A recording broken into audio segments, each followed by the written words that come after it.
Hi guys, welcome to get job skill training. ఈరోజు వీడియోలో మనం చూడబోయే ప్రోగ్రామ్ డిక్షనరీని ఏ విధంగా సార్ట్ చేయాలి, how to sort A dictionary.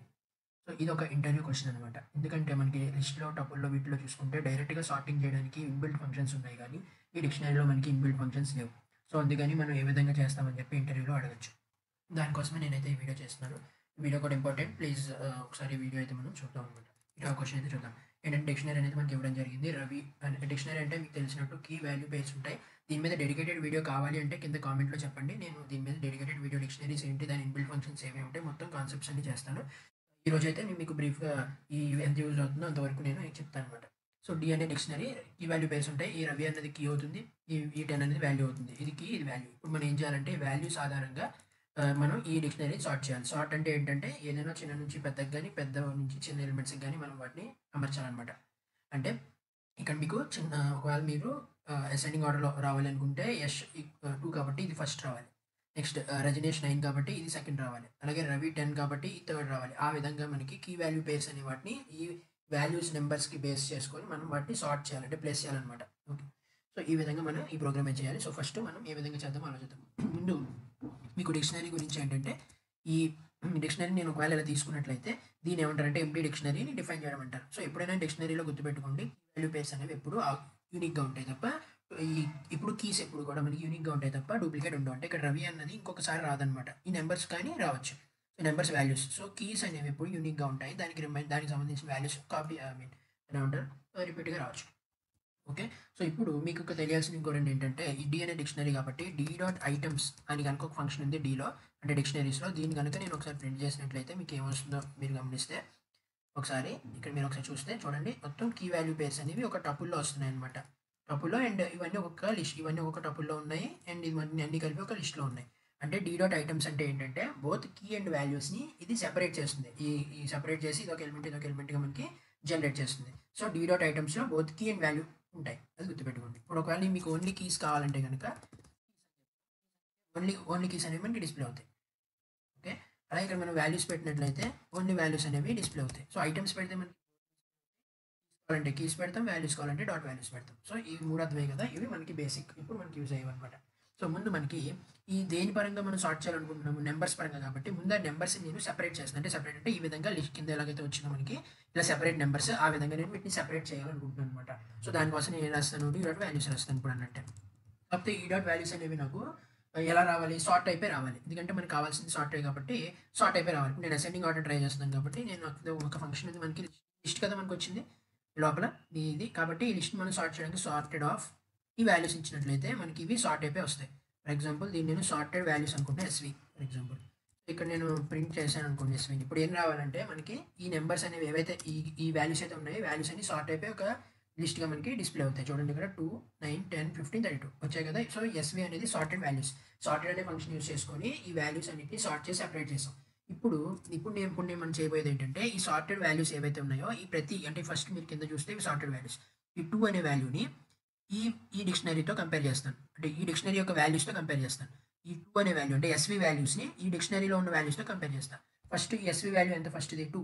So ఈ 2ని ఈ డిక్షనరీ లోపల ఉన్న ఈచ్ ఎలిమెంట్ వాల్యూకి నేను కంపేర్ చేస్తున్నాను. సో ఫస్ట్ రవి 10 కాబట్టి 10 అనే నెంబర్కి ఈక్వలా కాదు. సో సెకండ్ నెంబర్కి వెళ్తుంది. 9కి ఈక్వలా కాదు, 15కి ఈక్వలా కాదు, 2కి ఈక్వలా ఈక్వల్ కాబట్టి ఈ కీ వాల్యూ పేరు నేను బయటికి తీసుకొచ్చి ఇక్కడ నేను ఎంటీగా క్రియేట్ చేసిన డిక్షనరీలో ఫస్ట్ ఎలిమెంట్ చేస్తాను దీన్ని. ఓకే, ఇప్పుడు అక్కడతో 2తో కంపేర్ అయిపోయింది, ఇక దొరికేసింది కాబట్టి నెక్స్ట్ 9కి వెళ్తుంది. 9 మళ్ళీ దీంతో కంపేర్ అవుతుంది, ఉందా లేదు, దీంతో మ్యాచ్ అయిందా, ఎస్ మ్యాచ్ అయింది కాబట్టి దీన్ని నేను సెకండ్ ఎలిమెంట్ చేస్తాను ఇందులో ఈ కొత్త డిక్షనరీలో. ఇది ఆల్రెడీ ఫస్ట్ ఎలిమెంట్ ఎస్ వచ్చింది మనకి. అలాగే 10 అనే దాన్ని కంపేర్ చేస్తున్నాను, 10 అనేది ఇది మ్యాచ్ అయింది. సో దీన్ని నేను మళ్ళీ దీంట్లో అపెండ్ చేస్తున్నా, అపెండ్ చేయగానే థర్డ్ ఎలిమెంట్కి వెళ్ళిపోతుంది. ఆ విధంగా ఈ ఎస్వి వాల్యూస్ని మనకున్న డిక్షనరీ వాల్యూస్తో కంపేర్ చేస్తూ ఆ టైంలో ఉన్న కీస్ని నేను ఈ కొత్త డిక్షనరీలోకి మూవ్ చేస్తున్నాను అనమాట, ఈ వాల్యూ బేస్ని. ఓకే, సో దానికోసం నేను ఫస్ట్ మనం ఈ వాల్యూస్ని ఇటరేట్ చేయాలి, ఎందుకంటే ఈచ్ ఎలిమెంట్ని మనం కంపేర్ చేస్తున్నాం కాబట్టి.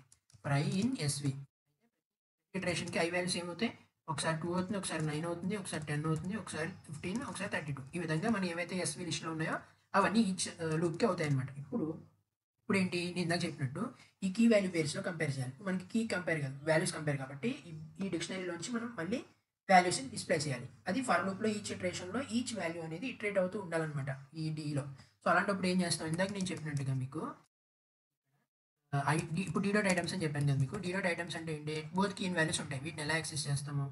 2 వాల్యూస్ వస్తున్నాయి మనకి గమనిస్తే మనకి కింద ప్రింట్ చేసినప్పుడు లిస్ట్‌లో మనకి లిస్ట్ ఆఫ్ టపుల్‌లో మనకి 2 వాల్యూస్ వస్తుంది. లైక్ కీ వస్తుంది, వాల్యూ వస్తుంది. కాబట్టి కీ, వి అని పెట్టి ఇన్ డీ డాట్ ఐటమ్స్ ఈ విధంగా స్టేట్మెంట్ రాస్తే మనకి ఏమవుతుందంటే కేలో అన్ని కీస్ వస్తాయి. లైక్ రవి, రజనీష్, సంజీవ్, యష్, రజని. అలాగే వీలోకి అన్ని 10, 9, 15, 2, 32 వస్తాయి. ఈ విధంగా మనకి లూప్ ఇటరేట్ అవుతూ ఉంటుందన్నమాట. సో ఇందులో మనం ఫస్ట్ చూస్తే కే ఈక్వల్ టు రవి వస్తుంది. అలాగే వి ఈక్వల్ టు 10 వస్తుంది. ఈ విధంగా మనకి వరుసగా కీ వాల్యూ బేస్ వస్తాయన్నమాట. సో ఈ విధంగా వచ్చిన తర్వాత నేనేమంటున్నాను, ఇఫ్ ఐ వాల్యూ ఏంటి? ఫస్ట్ 2ని ఇక్కడ ఉన్న వాల్యూతో కంపేర్ చేద్దాం అనుకుంటున్నాను, వీతో, అంతే కదా. So I is double equal to V. So I వీకి ఈక్వల్ అయితే ఏమవ్వాలి మనకి? ఇప్పుడు ఒకవేళ ఎక్కడ అవుతుంది మనకి? ఫస్ట్లో అవుతుంది, సెకండ్ అవుతుంది, థర్డ్ అవుతుంది. ఇప్పుడు ఈ కీ వాల్యూ పేరుకి అవుతుంది. అయినప్పుడు ఈ కండిషన్లో ఈ కీ కావాలి నాకు. కీ కండిషన్లో ఎప్పుడు వస్తుంది? కీ అంటే కే కదా. సో ఫస్ట్ ఇటరేషన్లో మీ కే కూడా రవి అయింది. సెకండ్ ఇటరేషన్లో కే రజనీష్ అవుతుంది, వాల్యూ 9 అవుతుంది. తర్వాత సంజీవ్ అవుతుంది, ఇక్కడ 15 అవుతుంది. తర్వాత దాంట్లో కే అనేది యష్ అవుతుంది అండ్ వాల్యూ అనేది 2 అవుతుంది. కాబట్టి అక్కడ మ్యాచ్ అయింది. సో అప్పుడు నాకు కే వాల్యూ కావాలి.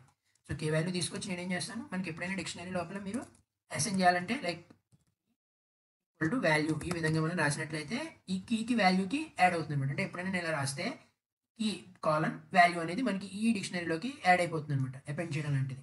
ఓకే. సో అందుకని నేను ఇక్కడ ఏం చేస్తున్నాను, ఆ టైంలో ఉన్న కీ ఎల్లోకి యాడ్ చేయాలనుకుంటున్నాను. ఆ టైంలో ఉన్న కీ ఏంటి? కే. ఏం దేనికి ఈక్వల్ చేస్తున్న వాల్యూ ఏం రావాలి మనకి? ఈ మ్యాచ్ అండ్ వాల్యూ, అంతే కదా. మ్యాచ్ అండ్ వాల్యూ కదా ఇక్కడ కే వి అనేది. సో వి పెడతాం, ఈ విధంగా పెడతాం అనమాట. పెట్టిన తర్వాత ఒకవేళ మ్యాచ్ అవ్వలేదు, ఫస్ట్ మ్యాచ్ అవ్వలేదు, ఫస్ట్ దాంట్లో అండి first equal Ravi equal 10 match అవుతుంది కదా. సో అప్పుడు మ్యాచ్ అవ్వకపోతే మనకి ఏం ఇవ్వాలి? సెకండ్ ఎలిమెంట్కి వెళ్ళాలి. ఒకవేళ ఇక్కడ మ్యాచ్ అవ్వకపోతే థర్డ్ ఎలిమెంట్కి వెళ్ళాలి. అంటే ఇప్పుడు రాకపోతే ఎల్స్ కండిషన్లో మనం కంటిన్యూ వాడతాం. కంటిన్యూ వాడితే ఏమవుతుంది మనకి? లూప్ అనేది ఎగ్జిట్ అయిపోకుండా నెక్స్ట్ ఇటరేషన్కి వెళ్తుంది. అంటే ఫస్ట్ 2 అనేది తీసుకొని ఈ లూప్లోకి స్టార్ట్ అయింది. ఈ లూప్లోకి స్టార్ట్ అయ్యి ఒక లిఫ్ మ్యాచ్ అవ్వాలి ఈ లూప్లో. నెక్స్ట్ ఎల్స్కి వెళ్ళి కంటిన్యూకి వెళ్తే మళ్ళీ 10th లైన్కి వెళ్తుంది ఎగ్జిక్యూషన్. అప్పుడు కే వాల్యూ అనేది మళ్ళీ రజనీష్ అవుతుంది అండ్ వాల్యూ అనేది 9 అవుతుంది. మళ్ళీ ఇక్కడ మ్యాచ్ అవ్వకుండా ఉంటే ఎల్స్లోకి వెళ్తుంది, మళ్ళీ అనేది సంజీవ్కి వెళ్తుంది, ఇక్కడ 15కి వెళ్తుంది. అలా వరకు అయితే ఈ కండిషన్ మ్యాచ్ అయిందో, అంటే ఏదైతే సార్టెడ్ వాల్యూస్ అలాగే డిక్షనరీలో ఉన్న వాల్యూస్ రెండు మ్యాచ్ అయ్యాయో ఆ టైంలో ఉన్న కీకి మనం మ్యాచ్ అయిన వాల్యూని ఇస్తున్నాం అనమాట, ఈక్వల్ చేస్తున్నాం. చేస్తే ఈ కొత్త లిస్ట్లోకి యాడ్ అవుతూ పోతూ ఉంటాయి అనమాట ప్రతిదీ. ఓకే. కంటిన్యూ. సో టోటల్గా బయటకు వచ్చి నేను ఎంటీ ఏదైతే నేను డిక్షనరీని క్రియేట్ చేశానో ఆ డిక్షనరీ నేను ఇక్కడ ప్రింట్ చేస్తే ఇప్పుడు ఇవన్నీ యాడ్ అయిపోయి ఉంటాయి అనమాట. ఒకసారి రన్ చేద్దాం. రన్ చేస్తే ఏమొస్తుందో చూద్దాం. చూడండి పర్ఫెక్ట్గా రజనీష్ అనేది 2, రజనీష్ అనేది 9, యష్ అనేది 2, 9, 10, 15, 32 ఈ విధంగా మనకి క్లియర్గా వచ్చింది. నేను సార్టెడ్ వాల్యూస్ తీసుకున్నాను, దాని డిక్షనరీలో ఉన్న వాల్యూస్తో కంపేర్ చేశాను. ఎప్పుడైతే కంపేర్ అయిందో ఆ టైంలో ఉన్న కీకి వాల్యూని యాడ్ చేశాను కొత్త డిక్షనరీలోకి. ఒకవేళ మ్యాచ్ అవ్వనప్పుడు ఈ లూప్ని మళ్ళీ కంటిన్యూ చేస్తున్నాను, సో దట్ ఇంకా మిగతా కీ వాల్యూ పేర్స్ కూడా కంపేర్ అవుతూ వస్తాయి. సో ఈ విధంగా అయితే మనం ఈ ప్రోగ్రామే చేయాల్సి ఉంటుంది. సో మీకు అర్థమైంది అనుకుంటున్నాను. ఇంకా మరికొన్ని ప్రోగ్రామ్స్ కోసం ఈ ఛానల్ సబ్స్క్రైబ్ చేయండి, మీ ఫ్రెండ్స్తో వీడియో షేర్ చేసుకోండి.